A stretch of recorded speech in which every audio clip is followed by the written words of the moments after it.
David Letterman's hand froze mid-gesture. When Elvis Presley removed his sunglasses during a commercial break, Paul Schaefer stopped talking. A production assistant dropped her clipboard. Because underneath those trademark shades, the king of rock and roll's eyes told a story that no one in America was ready to hear. What happened in the next 7 minutes wasn't an interview. It was a confession that would never make it to air, and a moment that everyone in Studio 6A would carry with them for the rest of their lives. It was a Thursday night in June 1983, and Late Night with David Letterman was in its first year on NBC. The show was still finding its footing, still figuring out what it wanted to be. David Letterman, 36 years old with that curly brown hair and gap-toothed smile, sat behind his wooden desk going through his notes before the next segment. The monologue had gone well. The audience was energetic. Paul Schaefer and the band were locked in. Everything felt right. "Okay," the stage manager called out. "Coming back in 60 seconds. Letterman glanced at his cue cards for the next guest. His eyes widened slightly. He looked over at his producer standing off stage. "Is this real?" Letterman asked. The producer nodded, grinning. "He's backstage right now. Elvis Presley is backstage. Elvis Presley is backstage." Letterman shook his head in disbelief. "How did we get Elvis Presley?" "He called us," the producer said. 3 days ago. Said he wanted to do the show. Wouldn't say why." That was unusual. Elvis didn't do talk shows anymore. He hadn't done one in years. After his comeback special in 1968 and his Vegas residencies in the 70s, he'd mostly disappeared from television. There were rumors about his health, his weight, his state of mind, but nobody knew for sure. And now he was here, in Studio 6A, about to sit across from a late-night host who'd been on the air for less than a year. 30 seconds, the stage manager called. Letterman straightened his tie, took a breath.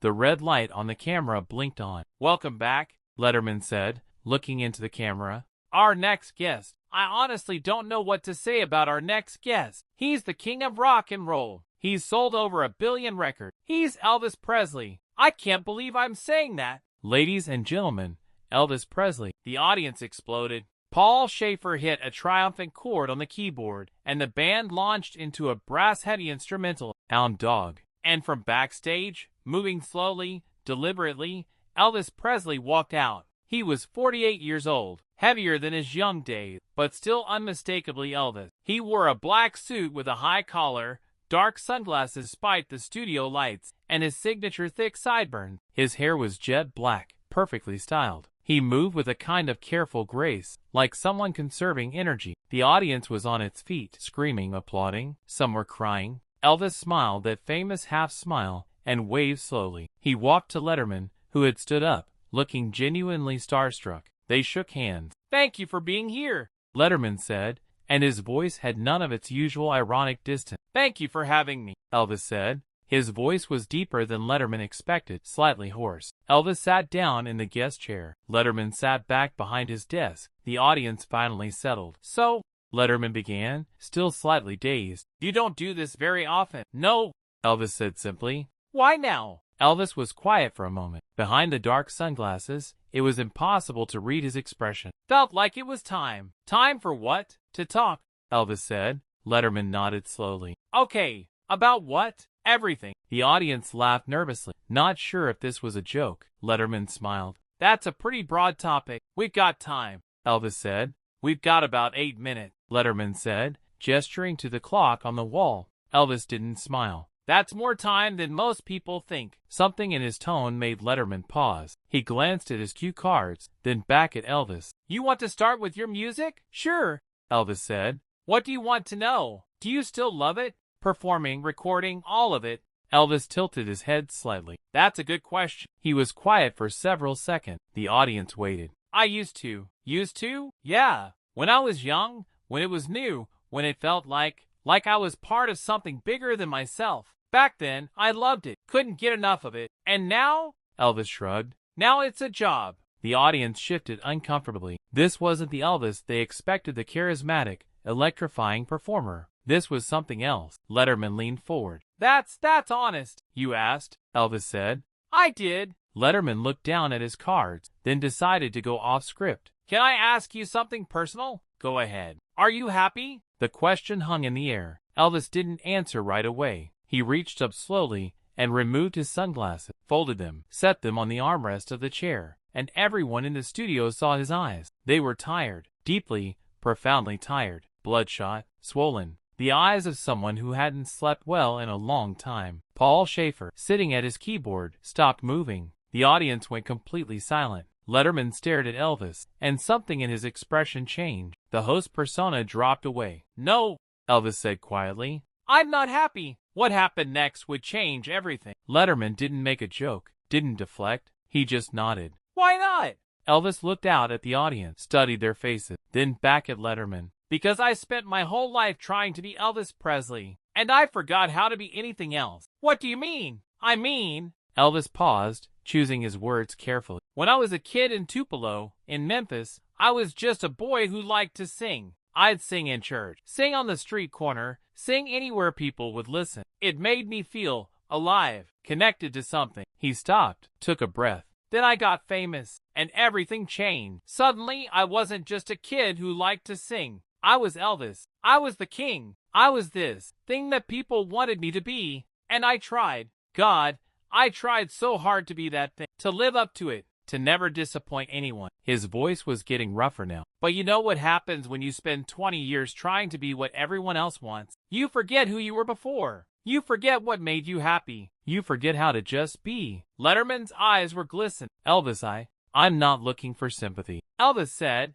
cutting him off gently. "I'm just telling you the truth. You asked if I'm happy. I'm not. I haven't been happy in a long time." The silence in the studio was absolute. Paul Schaefer had tears running down his face, not even bothering to hide them. Someone in the audience was crying softly. Elvis looked directly into the camera. "If you're watching this at home, and you're young, and you're chasing something, fame, success, money, whatever, let me tell you something. It won't make you happy. Not by itself. I've got everything a person could want. Money, houses, cars, gold records on every wall. And I'd trade all of it for one day of feeling the way I felt when I was 17 and singing gospel in a church in Memphis." He paused. "Because back then, I was singing for God. I was singing for my mama. I was singing because it felt good. Now, I'm singing because people paid for tickets, because it's in my contract, because it's what Elvis does." Letterman wiped his eyes with the back of his hand. "Have you thought about stopping?" "Every day,"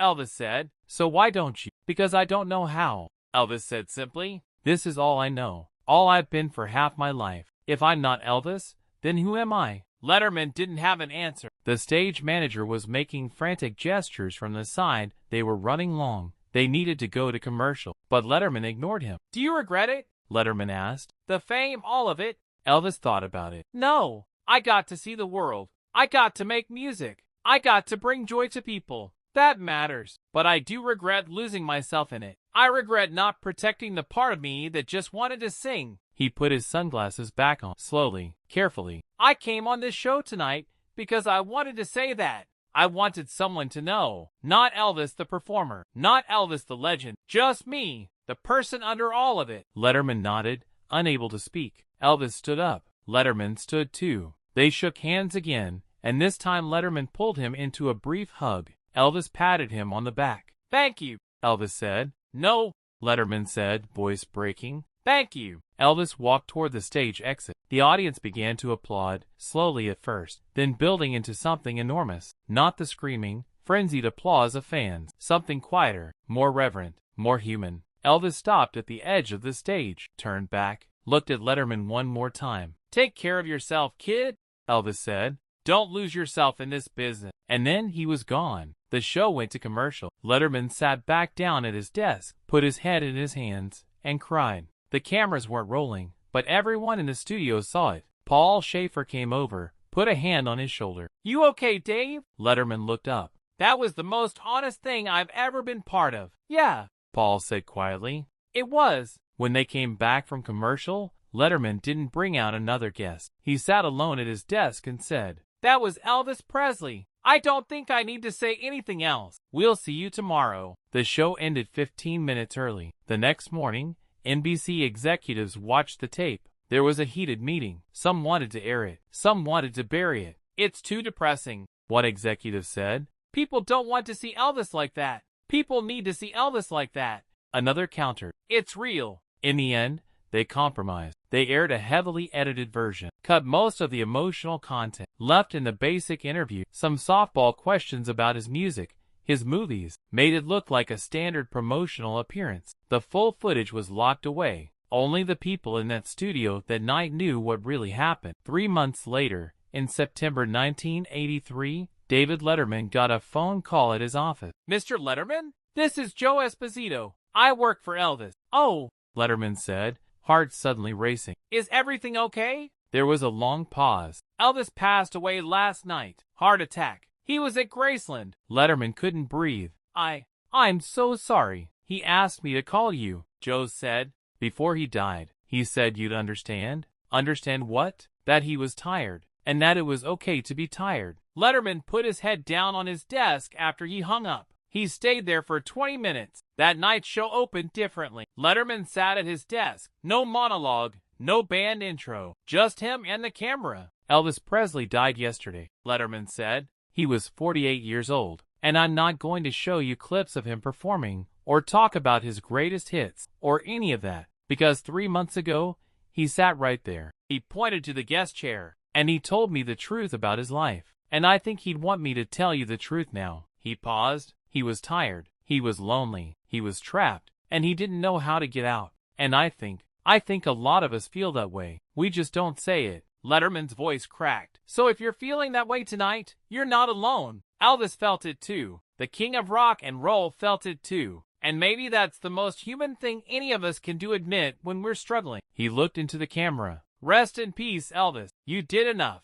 The show went to commercial in silence. Years later, in 1995, a documentarian asked Letterman about that interview. "Did NBC ever release the full footage?" "No," Letterman said. "And they never will. They own it, but I've asked them not to." "Why?" "Because Elvis trusted me with something. He didn't come on the show to promote an album. He came on to tell the truth. And I don't want that turned into content. I don't want it sold. Some things should stay sacred." "Do you ever watch it?" Letterman nodded. "Once a year, on the anniversary of his death, just to remember." "Remember what?" "That all of this," Letterman gestured around the studio, "is temporary. But the person underneath it, that's what matters. Elvis knew that. He tried to tell me. I just wish I'd understood it better at the time." The footage still exists, locked in NBC's vault. Only a handful of people have ever seen it. Network executives, Letterman, Paul Shaffer, and the crew who were there that night. One camera operator, interviewed decades later, said,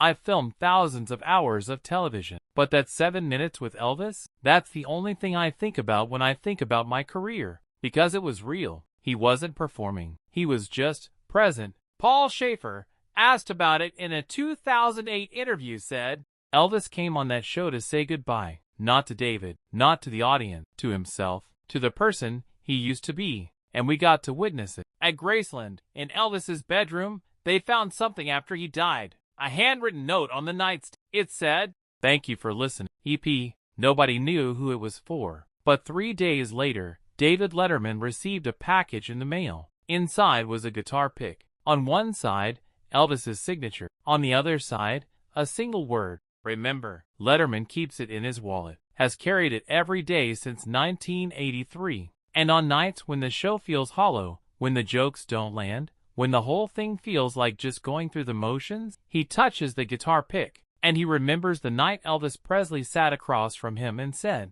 "I forgot how to be anything else." And Letterman makes sure he never forgets how to be himself.